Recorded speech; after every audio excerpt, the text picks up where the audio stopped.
Hello my fellow Kuro Shills, and today Hoyo Shill will be infiltrating into your fandom and community and trying to disguise himself as a Kuro fan in secret. So let's get into the Cartethyia leaks. People have been waiting for this for quite a long while, and it's finally here, right? So we're first going to go into Cartethia's kit.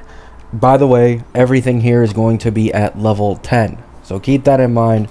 Everything will be leveled. This is the max multipliers for all of her attacks, right? First, we have her normal attack. This blade devotes this flesh.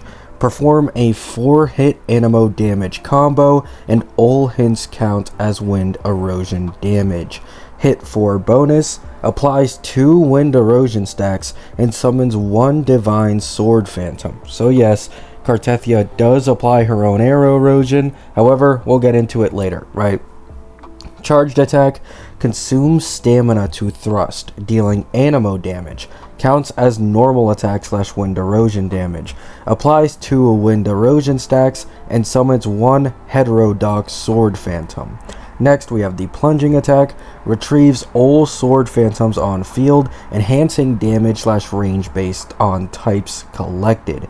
Human sword phantom grants human authority's heart, divine sword phantom grants divine authority's will, and heterodox sword phantom grants heterodox authority's power.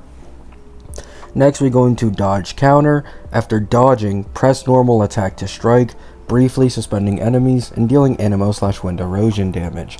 Next, we have the elemental skill, deals animo damage in an AoE, counts as normal attack / wind erosion damage, applies 2 wind erosion stacks, summons 1 human sword. Level 10 values, 4.18% times 3 plus 5.37% of max HP.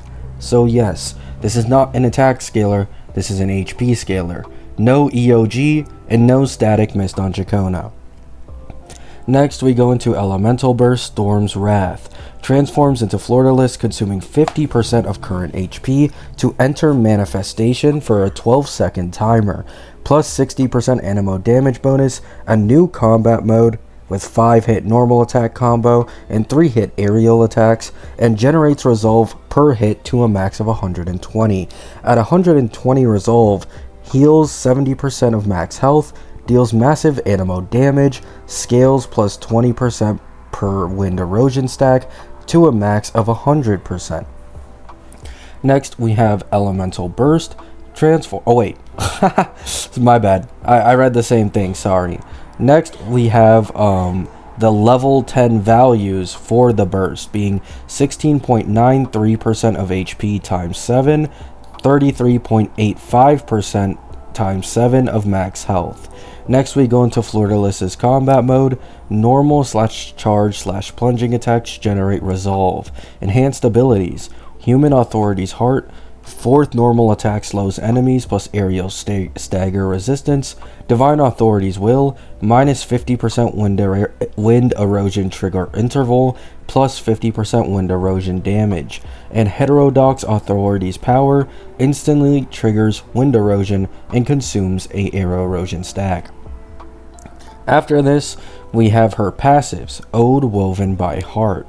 After triggering Echo skill, plus 20% team healing is received, and Wanderer, which in this case is Rover, gains stagger resist.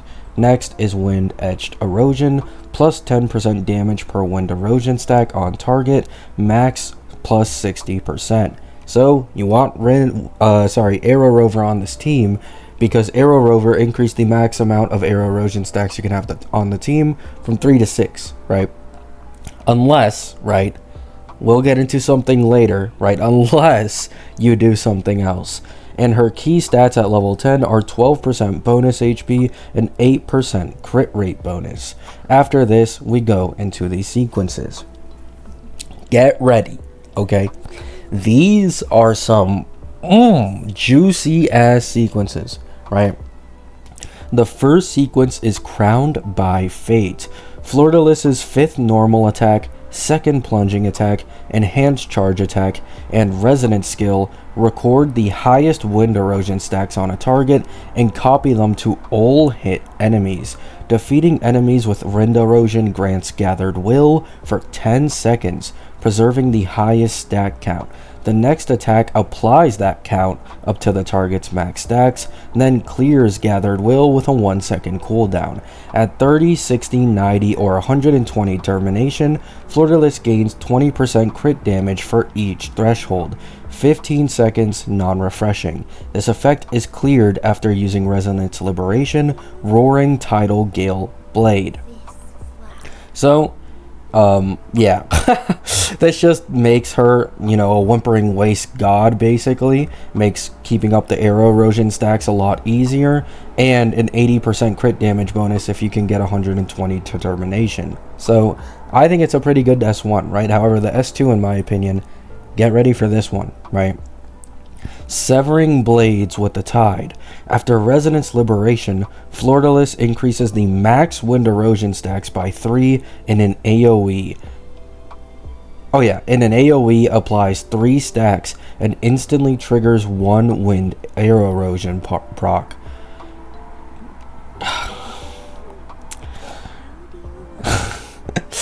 It's so dumb, man. I'm sorry. Cartethia's normal attack damage plus 80%, and plunging attack damage is plus 300%. Each sword shadow retrieved after plunging attack, Cartethyia reduces resonance skill cooldown by 3 seconds. I want you guys to keep in mind that most of Cartethia's damage is considered not only wind arrow erosion, but it's also considered normal attack damage. So this is a really, really big buff on the S2, right? And this allows you to go up to 9 wind arrow erosion stacks, or if you want to get rid of Rover and maybe run someone else, you can use it to get to a max of 6 stacks, right? Whatever you want. Next, we go into the S3. I mean, I don't think I have to say anything here, to be honest. It's nothing crazy, but first plunging attack, enhanced charge attack, and third normal attack apply 2 wind erosion stacks. Resonance skill, this sword, as the Tide's Will, applies 1 stack. Resonance Liberation, Roaring Tidal Gale Blade, damage 100%. So, I know I just said to myself that this is going to be a mid-sequence. I forgot that I was thinking of HSR for some reason. Their E3s are usually garbage, right? S3 Cartethyia allows you to basically not need an arrow erosion applier, because you can now apply arrow erosion not only in her Cartethyia form, but as well as in her Freudelis form. And it increases the Resonance Liberation damage by 100% as well. So, hey, these are the most broken sequences in the entirety of the game. There really is no other way to put it, right? S4, when Cartethyia slash Freudelis get KO'd, they instead survive with 10% HP and gain 80% damage reduction for 10 seconds. This has a 10-minute cooldown. Resonance Liberation, here the Knight's Heartfelt Prayer, now consumes 25% of health instead of 15%. S5, Sacrificing Self for Salvation. When applying any of the negative status effects that exist in the game, all team members gain plus 20% all element damage bonus for 20 seconds. And next for S6, we have After Resonance Liberation, applies max wind erosion stacks. For 30 seconds, reapplying wind erosion at max stacks instantly triggers another proc. Affected enemies take plus 40% damage from Freudelis. So, that was juicy, wasn't it, guys? Cartethyia currently seems to be, unsurprisingly, the strongest character in the entirety of the game. Now, unfortunately, there aren't any really pre-release calcs this early. However, the only thing we've heard from CN testers is that Cartethia's team is stronger than Zanny-Peeb. However, we don't know by how much. However, I think the most interesting thing that the CN testers mentioned is that apparently Cartethyia is the strongest solo character in the entirety of the game, to the point that they're saying an S0R1 Cartethyia can clear every single TOA tower solo in under a minute time. So, for any solo players out there, Cartethyia is incredibly strong and gets even exponentially stronger in terms of solo capability the more you invest into her sequences, right? So after this, now that we're done with her entire kit, let's get into the weapon, right? So for the weapon, I will say this is probably the only thing that sucks about Cartethia's kit. I think the fact that she can apply wind arrow erosion is cool. I think it's fine. Yes, Chikona is going to be a vest and slot just like Phoebe. It's probably going to be the same gap, but you know, she's not as reliant on like an arrow erosion applier like Zanny is, with at least needing like Spectral Rover, right? This weapon situation needs to be resolved, right? So Zanny's weapon passive is HP increased by 12% after casting a variation skill or normal attack for 3 seconds. The user's damage ignores 8% of the target's defense. If the target has more than 1 stack of arrow erosion, damage dealt to the target is increased by 20%. Now, obviously there's this passive. However, the actual base weapon already gives a 77% HP increase.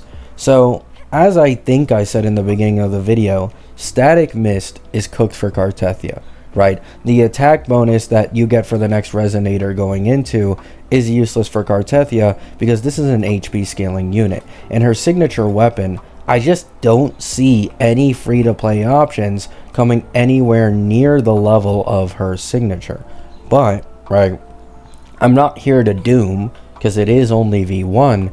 I'm just here to tell you what's going on, right? So that is her weapon, 77% HP, 412 attack, and that's as well the passive. Next, we go into the new Echo sets that came out. One for Lupa, 2-piece is fusion damage plus 10%, 5-piece is when casting Resonance Liberation, increases the team's fusion damage by 15%.